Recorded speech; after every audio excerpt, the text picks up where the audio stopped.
and radiant maiden, whom the angels name Lenore, nameless here, forevermore.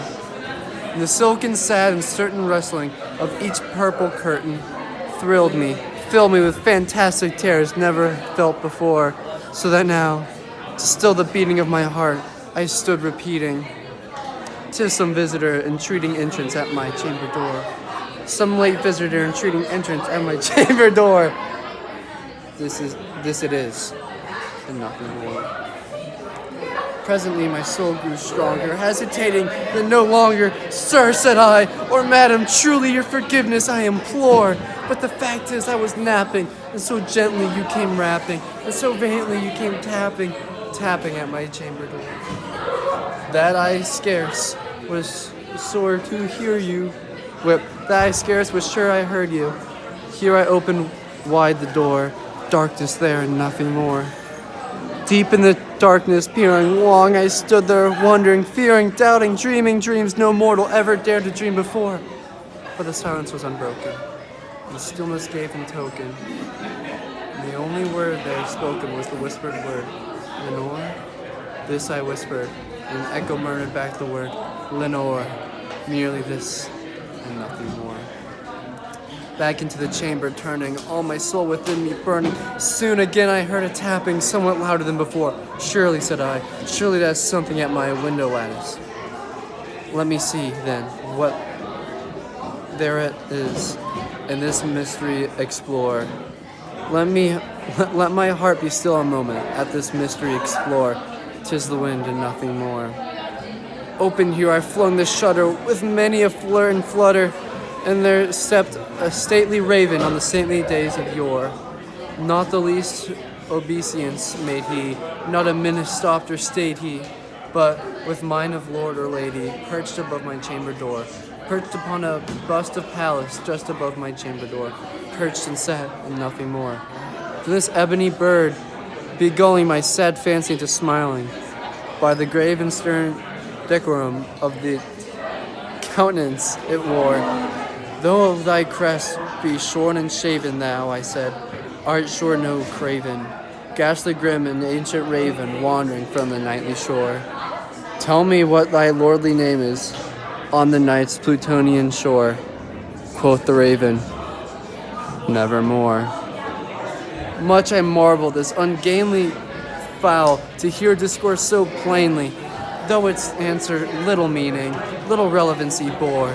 For we cannot help agreeing that no living human being ever yet was blessed with seeing bird above his chamber door, bird or beast upon the sculptured bust above his chamber door, with such name as Nevermore. But the raven, sitting lonely on the placid bust, spoke only that one word, as if his soul in that one word he did outpour. Nothing farther than he uttered, not a feather than he fluttered, till I scarcely more than muttered, "Other friends have flown before. On the morrow he will leave me, as my hopes have flown before." Then the bird said, "Nevermore." Startled at the stillness broken by reply so aptly spoken, "Doubtless," said I, "but it utters its only stock and store, caught from some unhappy master, whom unmercifully disaster followed fast and followed faster, till his songs one burden bore, till the dirges of the hope that melancholy burden bore, of nevermore." But the raven stayed begulling all my fancy into smiling. Straight I wheeled a cushioned seat in front of bird and bust and door. Then upon the velvet sinking, I betook myself to linking fancy unto fancy, thinking what this ominous bird of yore, what this grim, ungainly, ghastly, gaunt, and ominous bird of yore meant in croaking "Nevermore." This I sat engaged in guessing, but no syllable expressing to the fowl whose fiery eyes now burned into my bosom's core.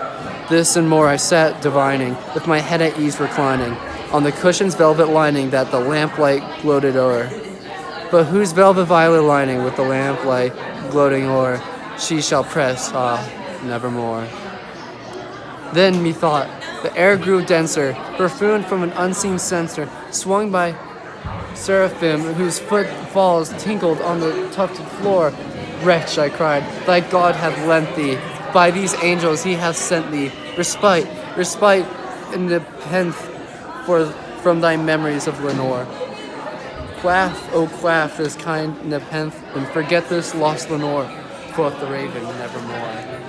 Prophet, said I, thing of evil, prophet still, if bird or devil, whether tempered, sent, or whether tempest tossed thee here ashore, desolate, yet all undaunted, on this desert land enchanted, on this home by horror haunted, tell me truly, I implore, is there balm in Gilead? Tell me, I implore, quoth the raven, nevermore.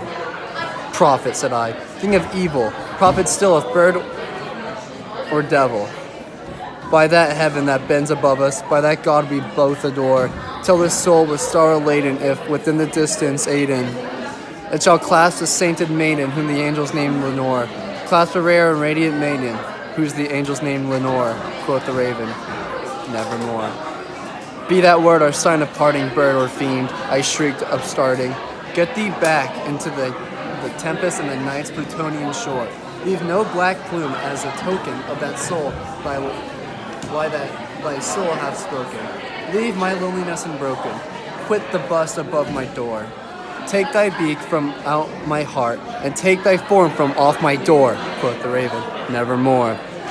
And then raven, never flitting, still is sitting, on the pallid bust of Pallas just above my chamber door, and his eyes have all the seeming of a demon's that is dreaming. And the lamplight o'er him streaming throws his shadow on the floor, and my soul from out that shadow that lies floating on the floor shall be lifted nevermore.